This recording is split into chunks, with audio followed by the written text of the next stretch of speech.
کی زندگی میں یہ دیکھے کہ میرے لیے اس کے اندر کبھی خیر رہا ہے کہ نہیں، تو وہ اس خیر کی بنیاد پر اس سے محبت کرے، اس خیر کی بنیاد پر اس سے محبت کرے۔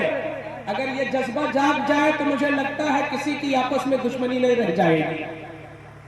آج ہم بڑے ہونے کے بعد پیچھے والوں کو چھوڑ دیتے ہیں۔ ارے رسول اللہ سے بڑا کون ہوگا؟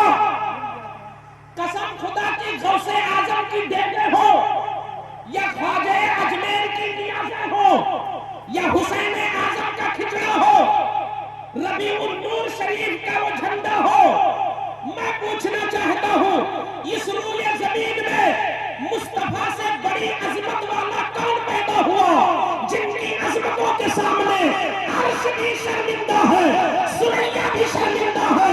لامکہ میں جانے والا پیغمبر ذرا عملی طور پر کیا کر رہا ہے ذرا دیکھ لو۔ حدیث پاک میں ہے، صحابی رسول کہتے ہیں رأیت النبی صلی اللہ علیہ وسلم یقسم لحما بالجعران اذ اقبلت امرأة الى النبی صلی اللہ علیہ وسلم حتی دنت الى النبی صلی اللہ علیہ وسلم فقام النبی صلی اللہ علیہ وسلم وبسط لها رداءها فجلست الیہ قالوا من ہی؟ قال ہی امی التي ارضعتنی۔ ذرا ترجمہ سماعت کریں۔ ایک صحابی رسول کہتے ہیں کہ جنگ سے واپسی ہو رہی ہے، مقام کا نام جعرانہ ہے اور جنگ کا نام حنین ہے۔ جب اس جنگ سے واپسی ہوئی تو پیغمبر اسلام نے مقام جعرانہ میں صحابہ کو روک لیا اور روکنے کے بعد ارشاد فرمایا اپنے اپنے دامن کو پھیلاؤ تاکہ مال غنیمت تمہیں دے دیا جائے۔ صدیق و عمر بیٹھے ہیں، فاروق و علی بیٹھے ہیں، تمام صحابہ کرام گرد بیٹھے ہیں۔ آقا کریم اپنے ہاتھوں میں مال غنیمت لیتے ہیں اور سب کو دیتے ہوئے چلے جاتے ہیں۔ عمر تم اپنا حصہ لو، صدیق تم اپنا حصہ لو، عمر تم اپنا حصہ لو، علی تم اپنا حصہ لو۔ میرے بریلی کے امام اس منظر کو جب بریلی سے پڑھتے ہیں تو کہتے ہیں کون دیتا ہے؟ دینے کو وہ چاہیے، دینے والا ہے سچا ہمارا نبی۔ نعرہ تکبیر، نعرہ رسالت، عظمت رسول اعظم، جشن عید میلاد النبی، فیضان سرکار غوث العالم، عوام اہل سنت۔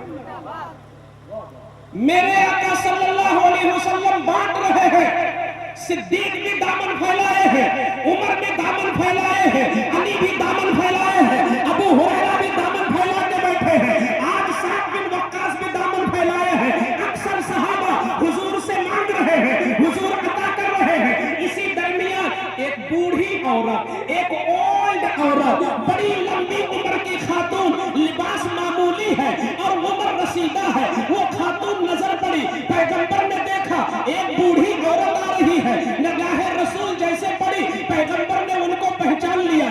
ابھی مجلس میں قدم نہیں رکھا تھا، ابھی وہ مجلس سے باہر تھی کہ اچانک حضور کھڑے ہو گئے، اچانک حضور کھڑے، ذرا کہتے سب لوگ سبحان اللہ۔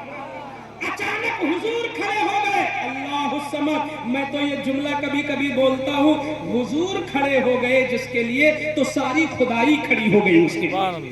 جس کے لیے حضور کھڑے ہو جائے عرش کی عظمتیں کھڑی ہو گئی اس کے لیے۔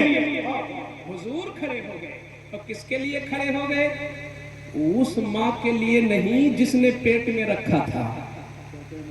کھڑے ہو گئے، کھڑے ہو گئے، اور جو کندھے پر چادر تھی مزمل والی چادر اتارا، ایسے بچھایا۔ جب وہ آ گئی مجلس میں تو حضور کھڑے ہو گئے اور کہتے ہیں آپ تشریف رکھیں میں کھڑا ہوں، آپ تشریف رکھیں میں کھڑا ہوں۔ یہ حضور کا عملی پیغام ہے، یہ حضور کا عملی پیغام ہے۔